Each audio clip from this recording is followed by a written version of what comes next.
Kebakaran hutan dan lahan di Desa Wailulu dan UPT SP2, Unit Pelaksana Teknis Satuan Pemukiman 2, Waitihisa yang masuk wilayah administrasi Desa Horaale, Kecamatan Seram Utara Barat, Kabupaten Maluku Tengah, Maluku belum juga benar-benar padam hingga Senin, 24 Agustus 2026.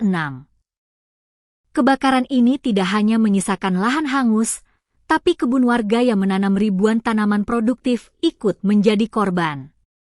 Cengkeh, kelapa hingga coklat yang selama ini menjadi sumber penghasilan masyarakat ikut terbakar. Kepala Pemerintah Desa Wailulu, Muslim Tounusa, saat dikonfirmasi reporter tribunambon.com mengatakan kebakaran sudah berlangsung sejak sebelum 17 Agustus 2026. Hingga siang ini, warga masih berusaha mengendalikan api yang beberapa kali kembali muncul. Ia mengatakan kerugian belum dapat dihitung secara pasti. Namun, dampak kebakaran cukup besar. Misalnya salah satu warga bernama Farhan Atamimi yang terdampak dikabarkan ratusan tanaman cengkehnya hangus terbakar. Selain cengkeh, tanaman kelapa dan coklat milik masyarakat juga mengalami nasib yang sama.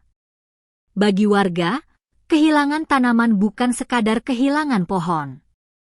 Tanaman tersebut merupakan sumber penghasilan yang membutuhkan waktu bertahun-tahun untuk kembali produktif.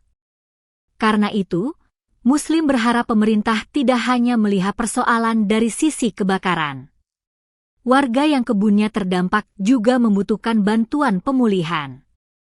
Salah satu bantuan yang diharapkan adalah bibit tanaman produktif. Mulai dari cengkeh, pala, coklat hingga kelapa. Di sisi lain, proses pemadaman hingga kini masih dilakukan warga secara mandiri. Salah satu kendala terbesar adalah air. Lokasi sumber air disebut berada sekitar 1 km dari titik kebakaran. Warga harus membawa air menggunakan jerigen. Ada yang membawa hingga 20 liter dengan cara dipikul menuju lokasi api. Kondisi tersebut membuat proses pemadaman semakin berat. Sementara penyebab kebakaran sampai sekarang belum diketahui secara pasti.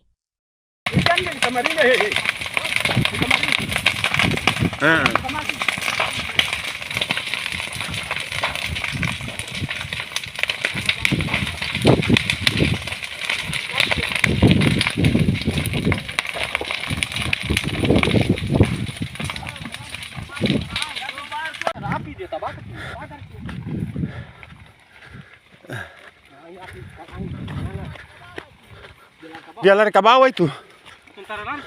Bisa api besar itu. Sen di bawah, sen. Tiup salim ada di bawah.